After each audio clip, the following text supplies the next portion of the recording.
अंतर्राष्ट्रीय राजनीति का क्षेत्र। अंतर्राष्ट्रीय राजनीति अपेक्षाकृत एक नया विषय है और इसीलिए अभी तक इसका क्षेत्र और दायरा निश्चित नहीं हो पाया है।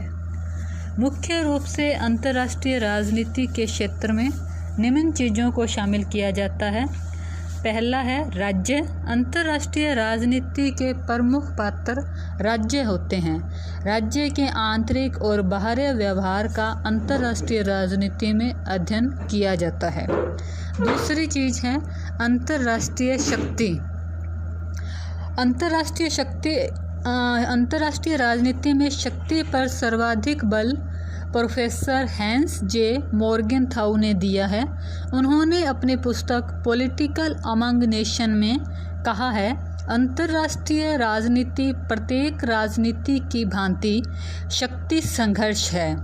अंतर्राष्ट्रीय राजनीति का अंतिम लक्ष्य जो कुछ भी हो, शक्ति प्राप्त करना सदैव उसका तात्कालीन लक्ष्य बना रहता है। तीसरे नंबर पे आएगा अंतर्राष्ट्रीय राजनीति में संस्थाओं और संगठनों का अध्ययन। अंतर्राष्ट्रीय राजनीति में राज्यों के पारस्परिक द्विपक्षीय या बहुपक्षीय संबंधों के साथ साथ अंतर्राष्ट्रीय संगठनों का भी अध्ययन किया जाता है। ये संगठन जैसे राष्ट्रसंघ, संयुक्त राष्ट्र संघ, अफ्रीकी एकताई संगठन, सार्क, आसियान, यूनेस्को, विश्व व्यापार संगठन इत्यादि हैं। फिर है युद्ध और शांति। अंतर्राष्ट्रीय राजनीति का विषय युद्ध और शांति के प्रश्नों से संबंधित है।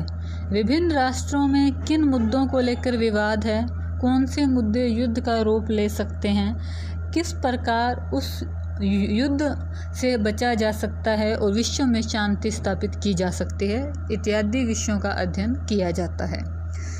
विदेश नीति। विदेश नीति अंतर्राष्ट्रीय राजनीति को विदेश नीति में शामिल करने में सर्वाधिक योगदान फेलिक्स ग्रोस का है। फेलिक्स ग्रोस अंतर्राष्ट्रीय राजनीति का अध्ययन वास्तव में विदेश नीतियों का अध्ययन ही है। विदेश नीति का अर्थ है एक राष्ट्र के द्वारा अपने पड़ोसी व दूसरे राष्ट्रों के साथ जिस लाइन या लक्ष्य मतलब टारगेट को ध्यान में रख के संबंधों का संचालन किया जाता है, वह विदेश नीति है। विदेश नीति का अर्थ होता है इस प्रकार अपने संबंधों का संचालन करना कि राष्ट्र हित अधिक से अधिक पूरे हो सकें। फिर है अंतर्राष्ट्रीय कानून। जैसे किसी राष्ट्र के लिए उसको बढ़िया ढंग से चलाने के लिए राष्ट्रीय या संवैधानिक कानून होते हैं, उसी प्रकार विश्व शासन व्यवस्था को चलाने के लिए भी कुछ नियम या कानून होते हैं जो विभिन्न संधि समझौतों के परिणाम हैं। इन्हें अंतर्राष्ट्रीय कानून कहा जाता है। विश्व व्यापार और अंतर्राष्ट्रीय आर्थिक संगठन। वर्तमान युग एक आर्थिक युग है और जैसा कि मैंने पहले ही कहा कि अंतर्राष्ट्रीय राजनीति में सर्वप्रथम जो सबसे महत्वपूर्ण चीज़ है वो है राष्ट्रीय हित। तो राष्ट्रीय हितों के लिए विभिन्न देशों के द्वारा आपस में व्यापारिक संबंध, आर्थिक संगठनों की स्थापना की जाती है। आर्थिक संगठनों में प्रमुख रूप से है यूरोपीय संघ, विश्व बैंक, कोलंबो योजना, विश्व व्यापार संगठन जो 1991 से स्थापित किया गया, इत्यादि आएंगे।